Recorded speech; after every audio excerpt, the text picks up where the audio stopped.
네, 안녕하세요. 김성철입니다. 자, 금일 또한 의료 AI 관련주 루닛 중요한 내용만 빠르게 설명드릴 건데요. 드디어 10월 27일 유상증자 가액이 확정되는 날이죠.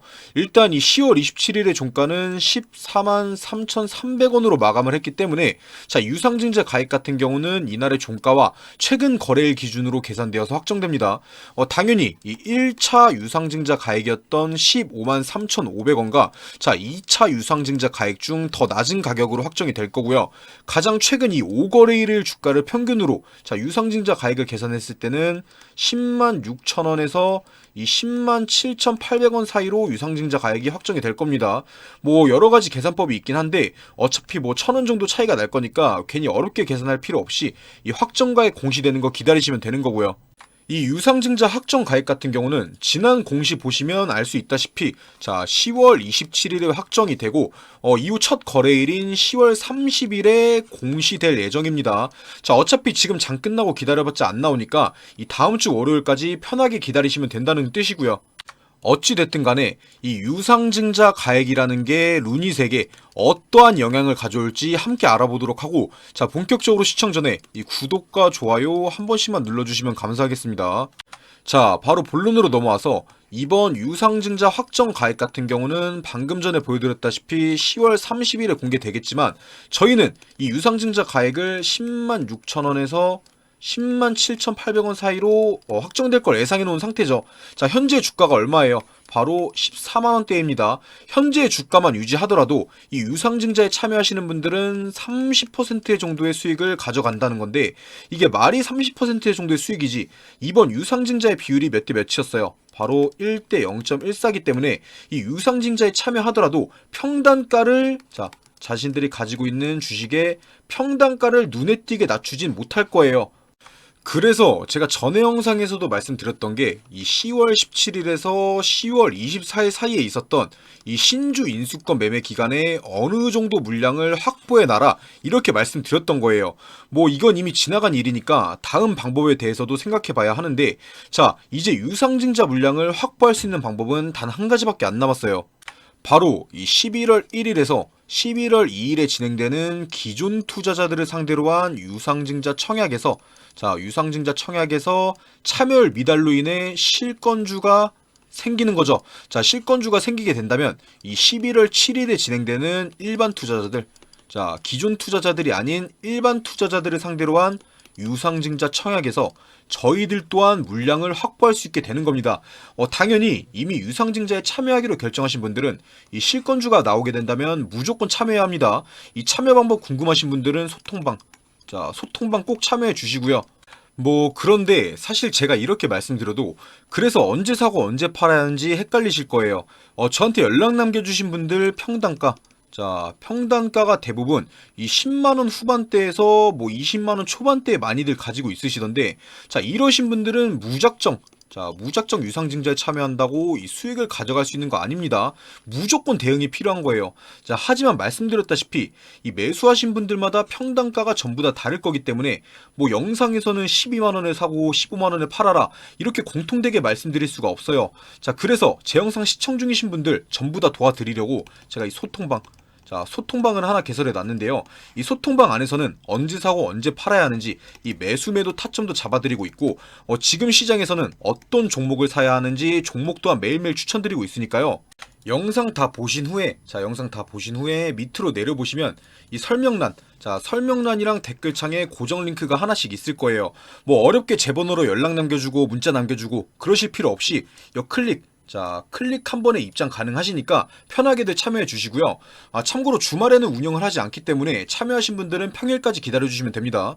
자, 다시 본론으로 넘어와서 이 10월 27일로써 이 유상증자 가액 같은 경우는 이미 확정됐기 때문에 지금부터 이 11월 1일까지는 주가를 올려야 하는 타이밍입니다. 자, 주말을 제외하면은 10월 30일과 10월 31일, 자, 이 거래일 정도가 남겠네요. 자, 이때 주가를 왜 올려야 하냐? 바로 이 11월 1일, 자, 11월 1일에 있을 유상증자 청약, 유상증자 청약률을 높이기 위해서죠. 자, 유상증자 가액이 10만 원대로 확정된다고 했을 때 이 30일과 31일의 주가가 폭락해서 10만 원대까지 간다. 그렇게 된다면 유상증자에 참여할 이유가 있을까요? 그냥 다 포기하고 매도하고 싶어 하겠죠. 자, 그렇기 때문에 이 사이에 주가를 올려서 유상증자 청약에 참여하게 만들 거예요. 그래야지 이 세력의 입장에서도 차익 실현할 수 있는 거고, 이 루닛이라는 기업 입장에서도 유상증자로 자금을 마련할 수 있게 되는 겁니다. 뭐 당연히 주식의 100%는 없기 때문에 어떠한 변수가 생겨서 상승이 안 나올 수도 있긴 하지만, 최소한 이 11월 7일까지 일반 투자자들을 상대로 한 유상증자 청약이 진행되기 전까지는 주가가 하락할 확률보다 상승할 확률이 높은 건 사실입니다. 자, 그런데 여기서 한 가지 또 아셔야 하는 게, 이 세력들 같은 경우는 당연히 여러분들과 마찬가지로 싼 값에 사고 비싼 값에 팔고 싶어 합니다. 이미 세력들 같은 경우는 바닥에서부터 주가를 끌고 올라왔습니다. 자, 어떠한 개인 투자자들보다 이 평단가가 낮은 상황이에요. 자, 거기에 더해서 이 고점에서 한번 유상증자 권리락에서 한번 이미 비중을 덜어냈습니다. 이 세력들 같은 경우는 리스크 관리까지 이미 끝난 상황인 거예요. 그렇다는 뜻은 이 세력들이 언제든지 매도해도 이상하지 않다는 뜻이고, 이 주가를 위아래로 마음대로 움직여도 부담스럽지가 않다는 거예요. 자, 이번 유상증자 발표 이후에 계속되는 하락으로 이 유상증자 가액 같은 경우도 10만 원대로 낮게 확정 지었고, 이제 다시 주가를 올려서 팔기만 하면 되는 겁니다. 자, 그러기 위해선 당연히 다시 주가를 끌어올려야 하고, 이 투자자들을 유상증자 청약에도 참여시켜야 하겠죠. 자, 최종적으로 이 유상증자 청약은 11월 7일에 마무리가 됩니다. 만약 이때까지 11월 7일 전까지 주가의 상승이 적당히 나왔으면 이 세력들 같은 경우는 다시 차익 실현하면서 비중을 덜어낼 겁니다.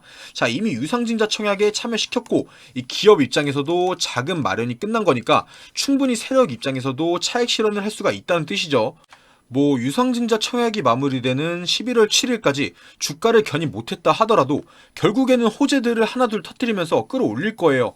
당연히 이 개인들이 고점에서 차익 실현하게 되면 이 세력들 입장에서는 차익 실현하기가 힘들어집니다. 자, 그래서 이 세력들이 차익 실현을 언제 진행할 거냐? 바로 이 유상증자 청약 이후, 11월 7일 이후부터 유상증자가 상장하는 이 11월 24일 전까지 진행될 겁니다. 자, 이 사이에는 주가의 하락이 크게 나올 수도 있다는 거 생각하셔야 하고요. 전에 영상에서도 말씀드렸다시피 이 유상증자와 이 무상증자를 같이 진행하는 이유는 이 유상증자의 참여율을 높이기 위해서예요. 자, 그렇다는 뜻은 이 유상증자에 참여하는 사람들은 무상증자까지 대부분 들고 갈 거란 뜻이죠. 세력 입장에서는 눈앞에 밥상이 다 차려진 상황이 된 거죠. 자, 그래서 이 루닛에 투자 중이신 분들이라면 이러한 세력들의 계획을 미리 파악하고 상황에 따라서 대응해야 하는데, 당연히 본업으로 바쁘신 분들은 뭐 일일이 호가창 쳐다보고 이 차트 쳐다보면서 매매하기가 굉장히 힘드실 거예요. 그래서 제가 처음에 말씀드렸던 것처럼 이 소통방 개설에 놓은 거니까 꼭 참여하셔서 언제 사고 언제 팔아야 하는지 이 타점 받아 가시고요. 참여하는 방법은 방금 전에 보여드렸던 것처럼 영상 다 보신 후에 밑으로 내리셔서 이거 링크 간단하게 클릭하셔서 들어오시면 됩니다. 자, 그리고 제 영상을 시청해주신 분들을 위해서 이 선물을 하나 준비했는데요. 이 뉴스를 자세히 들여다보면 돈이 보인다라는 말이 있습니다. 그래서 제가 금일 준비한 돈이 되는 뉴스는 바로 폐배터리입니다. 보시다시피 최근 폐배터리에 대한 뉴스가 계속해서 나오면서 관심이 뜨거워지고 있는데, 폐배터리 말 그대로 수명이 다한 폐기해야 하는 배터리를 말하는 거죠. 다들 아시겠지만 현재 이 자동차 업계들만 하더라도 휘발유나 경유를 사용하는 내연기관차에서 수소나 전기를 사용하는 2차전지 자동차들로 넘어가고 있는 상황입니다. 물론 당장에는 이 내연기관 자동차들이 많지만 몇 년 뒤만 하더라도 이 전기차 같은 자동차들이 내연기관차의 점유율을 훨씬 넘어갈 것으로 보고 있는데요. 그리고 이러한 뉴스에서 돈을 벌 수 있는 포인트가 나옵니다. 일반적인 시선에서는 전기차 시장이 커갈 테니까 이 전기차 관련 주식에 투자를 해야겠다. 하지만 반대로 돈을 벌 수 있는 사람들은 생각을 하죠. 이 전기차 시장이 커갈 테니까 그 뒤에 어떤 게 수혜를 받을 수 있을까 하고요. 그래서 생각한 게 바로 폐배터리입니다. 사실 이 전기차 하면 투자할 수 있는 게 무수히 많습니다. 막막하죠. 뭐 전기차에 들어가는 이 외관부터 아니면 뭐 배터리에 들어가는 재료, 니켈이 됐든 리튬이 됐든 아니면 뭐 배터리의 종류, LFP 배터리가 됐든 전고체 배터리가 됐든 수많은 주식들이 있습니다. 하지만 결국 어떤 2차전지 배터리가 됐든 간에 수명을 다하게 되면 폐배터리로 넘어가게 되죠. 그리고 이 폐배터리 관련 주식들은 그렇게 많지가 않습니다. 심지어 이 폐배터리 주식들은 아직 많이 오르지도 않았어요. 이 전기차에 들어가는 배터리의 수명 같은 경우는 오래 쓴다 하더라도 보통 10년 정도입니다. 전기차가 본격적으로 상용화되기 시작한 건 2015년에서 2017년도 사이죠. 이 1세대 전기차들의 배터리가 2025년도부터는 쏟아져 나오기 시작할 겁니다. 당연히 지금 당장에는 이러한 폐배터리 관련주들이 수요가 있을 수가 없습니다. 상승이 나올 수가 없어요. 하지만 2024년도 상반기부터는 미친 듯이 상승할 수밖에 없습니다. 기대감이 극에 달하는 시기이기 때문이죠. 그렇다면 바로 저희가 해야 하는 게 이런 폐배터리 관련주 중에서도 투자의 메리트가 있는 기업을 찾는 겁니다. 찾기 어려우신 분들은 인터넷에 폐배터리 대장주라고만 검색해도 많은 종목들이 나올 거고요. 당연히 제 영상을 시청해주시는 분들 중에는 주식을 할 줄 모르시는 분들도 계실 거기 때문에 어떤 주식을 사야 하는지 제가 직접 찾아봤습니다.